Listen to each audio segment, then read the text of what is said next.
Hello students, welcome to the next class. So till now in our previous classes among our unit 2 large sample test, we have finished 2 large sample tests. That is, what is the first one? Test of significance for single proportion, and the second one test of significance for two proportions. So whenever you have single proportion, to check that whether that single proportion value is equal to the population proportion or not. So there the H naught, what we are going to consider, P equals to P naught. That means some specified value of the population proportion. So whether that population proportion is equals to P naught, that is a particular value of P, can be tested by using test of significance for single proportion. So coming to the test of significance for two proportions, so whenever you want to compare the two populations, so to compare the two populations by using their population proportions, we use the difference of the proportions. That means there is any difference between the two proportions or not.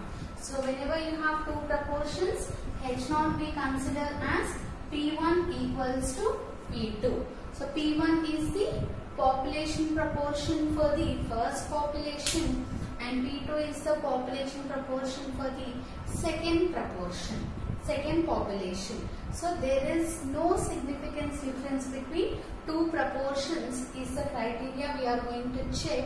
Is there any significance difference between those two population proportions? So based on these two tests, we have done some problems also. So the more problems you practice, the more you will understand the concept, because in the questions directly, the values or directly the questions test will not be given. By seeing the question, you have to understand and write down the given values, and you have to choose the appropriate test for that given data. So today we will start our third large sample test, that is test of significance for single mean. So similarly, how we had the test of significance for single proportion. That means we will be assuming one population value equals to some specified value. Here also we are going to check the single mean. So from a population, from a specified population, we are going to take a random sample and check whether the population mean equals to the sample mean or not. So mu, we are going to check for the mean. So this is the test of significance based on the single sample, that means only single proportion. So first we will consider a random sample here. So what is the random sample we consider generally? So let x1, x2, so on, xn be a random sample,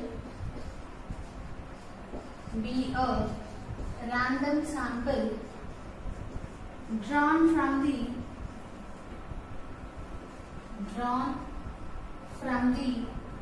normal population,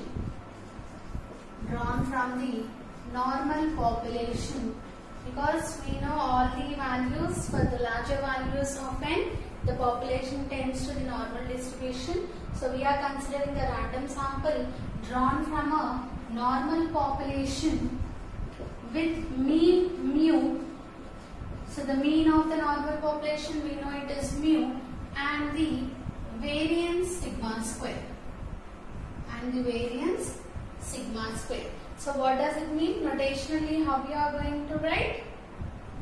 That is, xi follows normal distribution with mu comma sigma square. So the notation is given in this way. Then the sample mean is distributed normally. So we know that whenever xi follows normal with mu comma sigma square, the sample mean also, then the sample mean, so sample mean it is denoted with x bar.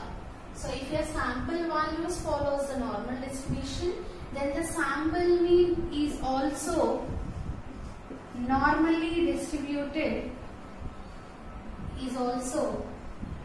normally distributed with mean. So what is the mean? We know if xi follows normal with mu comma sigma square, then x bar follows normal with mu comma sigma square by n. So mean equals to mu and variance sigma square by n. So notationally, how we are going to write this one? X bar, that is x bar sample mean follows normal with mu comma sigma square by n.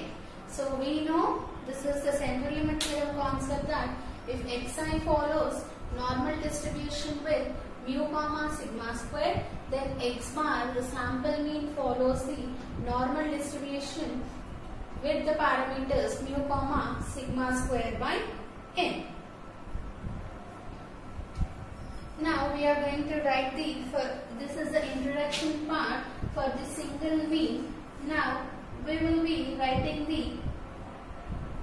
null hypothesis and the alternative hypothesis. So first write down the null hypothesis.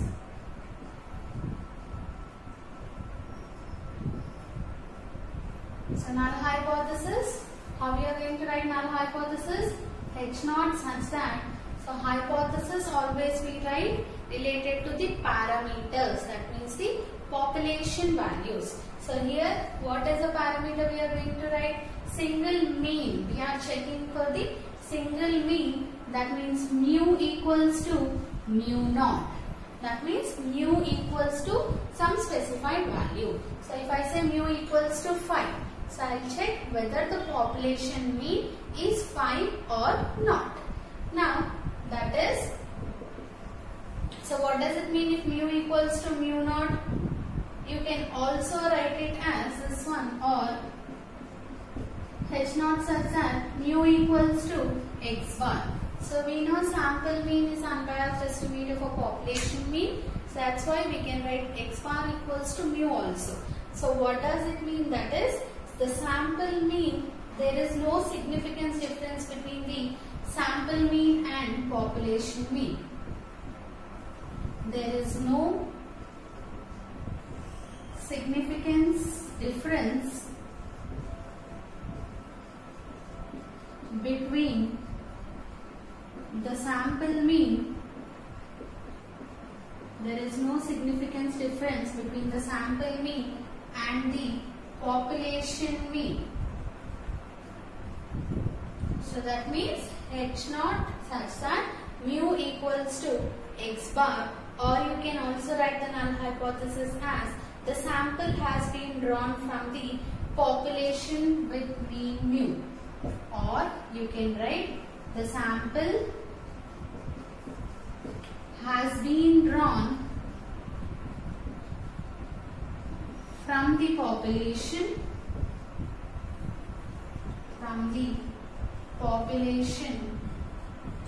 with mean mu. So here we are saying population mean is mu, right? So that's why we write the sample has been drawn from the population with mu, or you can simply write it as there is no significance difference between the sample mean and the population mean. So this is our null hypothesis. Next we will be writing the alternative hypothesis.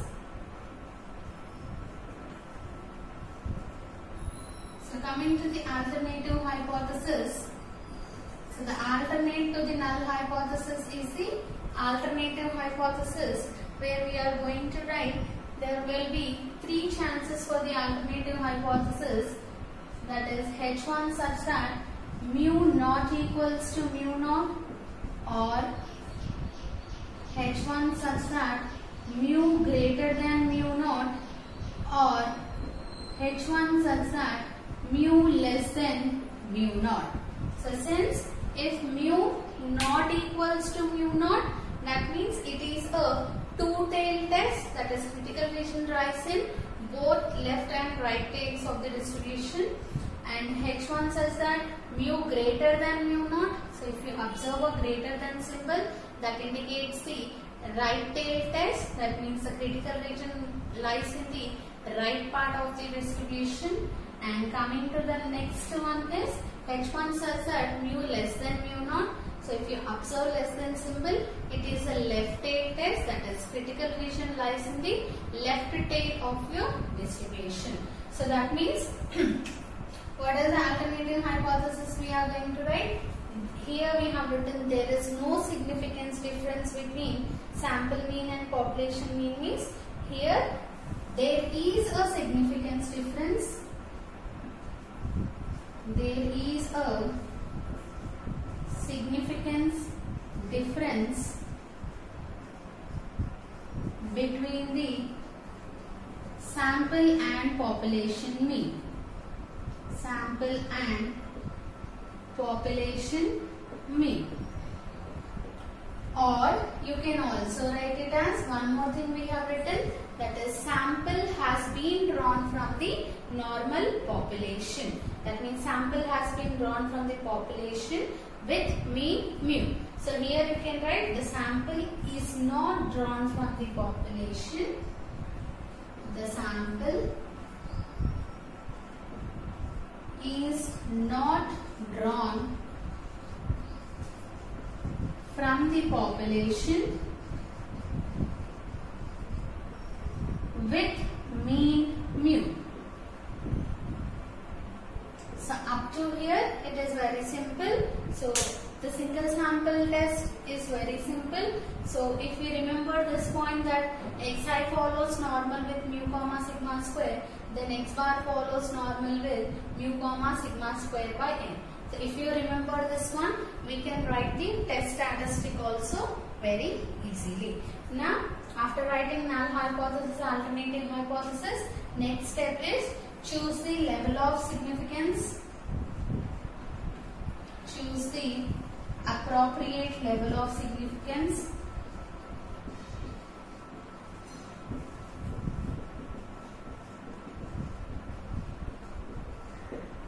So level of significance, that is alpha. So level of significance, LOS, is denoted with alpha. So the first three steps are finished. First we have defined about the single mean, then the procedure for testing any significance, null hypothesis, alternative hypothesis, level of significance. Next the fourth step is we have to write our test statistic. So copy the notes from the videos.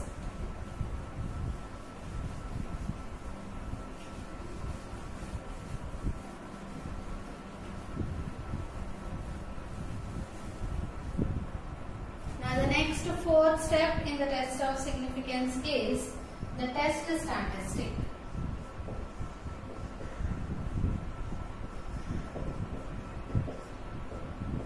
So generally, if T is any statistic, what is the test statistic we are going to define? Z equals to T minus expectation of T by standard error of T follows the standard normal distribution. That is normal with 0, 1, that is mean 0 and variance 1. So if here what is T? T is the statistic which we are going to use. So here what we are testing? Single mean. So our sample mean will be the statistic. So the test statistic for single mean is given as the test statistic for testing the significance of the single mean, for testing the significance of the single mean is given as, so it is given as Z equals to x bar minus expectation of x bar by standard error of x bar follows the normal distribution with 0, 1. So now we want the expectation of x bar and the standard error of x bar values. So since x bar follows normal distribution with mu comma sigma square by n. So we have the, from the sampling distribution of mean, Now the sample mean follows normal distribution with mean mu and variance sigma squared by n. So what does it means? Expectation of x bar equals to mu and variance of x bar equals to sigma square by n. So expectation of x bar is mu we got and variance of x bar is sigma square by n. So what is standard error? Standard error of x bar equals to root over variance of x bar, which is equals to root over sigma square by n. So root over sigma square by n can be written as sigma by root n. So now the test statistic becomes, now the test statistic becomes z equals to x bar minus, substitute the value of expectation of x bar. So expectation of x bar is mu by standard error of x bar is sigma by root n, follows the normal distribution with 0, 1. So this is the test statistic. So the general test statistic for the sample mean. Now we have to write the test statistic under the null hypothesis, right? So write down the test statistic under null hypothesis. The test statistic, so copy this one, I'll rub and write.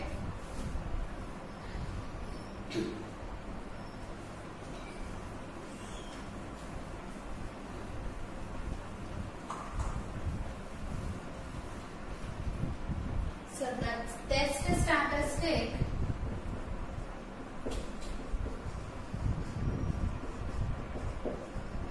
under the null hypothesis, that is H naught such that mu equals to mu naught is given as, so we will be testing our null hypothesis. So write down the test statistic under H naught, that is z equals to x bar minus mu naught divided by sigma by root n, follows the normal distribution with 0, 1. Now if sigma is not known, so this is sigma, that is population standard deviation. If sigma value is unknown, so whenever you don't know the population standard deviation, then we estimate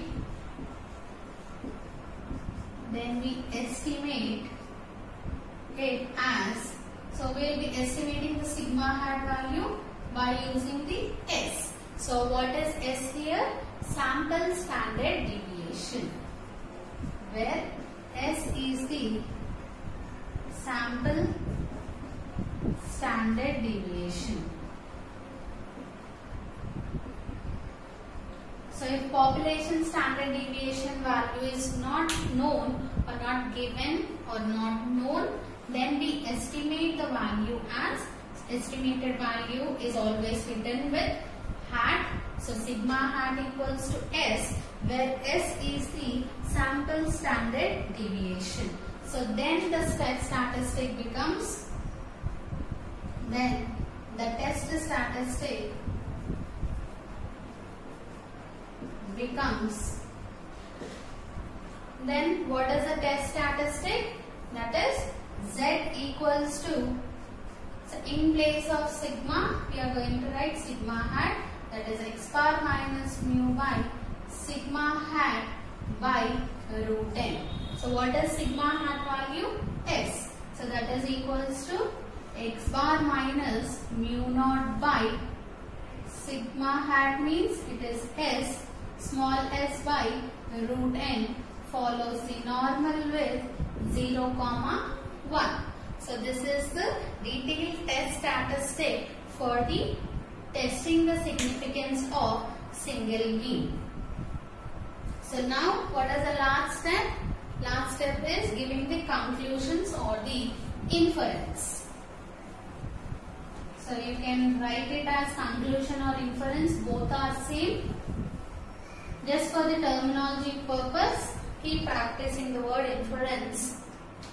So next, conclusion or inference. So in inference, what is the first step we do? First we calculate the mod z calculated value. So if mod z calculated value is greater than z tab, or which can be called as z alpha also, at alpha % level of significance, at alpha % level of significance, then so if your calculated value is greater than tabular value, that means your value does not lie between the given limit, standard normal areas limits, then we reject the null hypothesis. We reject the null hypothesis, that is H0. So otherwise if mod z calculated is less than or equals to z tab or z alpha at alpha % level of significance, then we accept our null hypothesis, that is H0. So in the first case, mod z calculated greater than z tab at alpha % level of significance, we reject the null hypothesis. So reject null hypothesis means which implies accept the alternative hypothesis, that is H1. So if H0 is rejected, obviously H1 is accepted. So this is about the test of significance for the single mean. So first we are going to define our sample mean.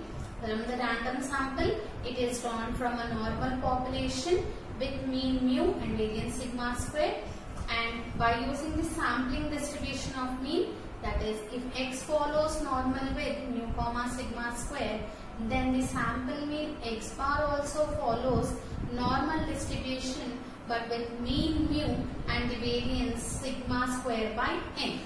So by using that, we are going to find our test statistic. Now this is about the test of significance for single mean. So same like the single proportion, here we are going to have the confidence limits for the single mean also. So now we will see the confidence limits. So confidence limits means the limiting values, that is interval estimation. This is nothing but the interval estimation.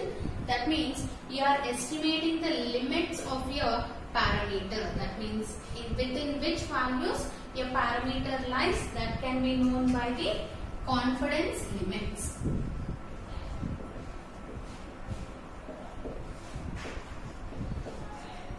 So here also confidence limits for sample mean or single mean, we need the table values. So confidence limits for mu. So we are estimating the limits for mu, right? So confidence limits for mu, the confidence limits for mu are given as, so the general notation for the confidence limits of the population mean is x bar plus or minus z alpha. So x bar plus or minus z alpha into sigma by root n.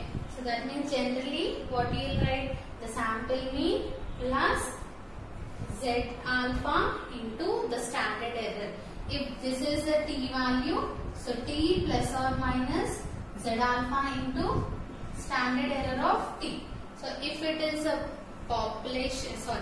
proportion, we write in place of x bar p, that is small p plus or minus z alpha, and the standard error for proportion is root over PQ by N. Similarly, like that only, here T means it is a single mean. So we are finding the confidence limits for population mean. So sample mean plus or minus Z alpha sigma by root N. So we are going to write the confidence limits for the different level of significance. So based on the different level of significance, so first 95% confidence limits we write. So 95%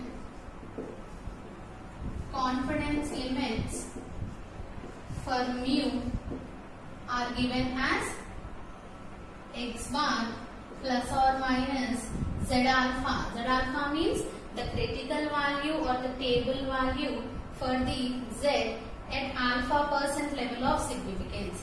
Here 95% confidence limits for mu means here alpha equals to 5%, that is 0.05. So at 5%, what is the level of significance? 1.96 into sigma by root N. Similarly, we are going to write the 99% confidence limits for mu, that means alpha equals to 1%, that is 0.01. So x bar plus or minus, so the table value for the 99%, that is alpha equals to 1%, is 2.58 into sigma by root N. Similarly, 90% confidence limits for mu, that is at alpha equals to 10%, which implies 0.1, is x bar plus or minus, here the table value is 2.33. So the table value at 10% is 2.33 sigma by root N. So these are the confidence limits for 95%, confidence limits for 99%, confidence limits at 90%. So in this way, we are going to derive the test statistics and also the confidence limits for the single mean. So in the next class, we will start the problems related to the single mean. So make sure you complete this notes and be ready. And in the last class, I gave the homework problems also. So try to complete that homework problem. So the more problems you do, the more you understand about the concepts.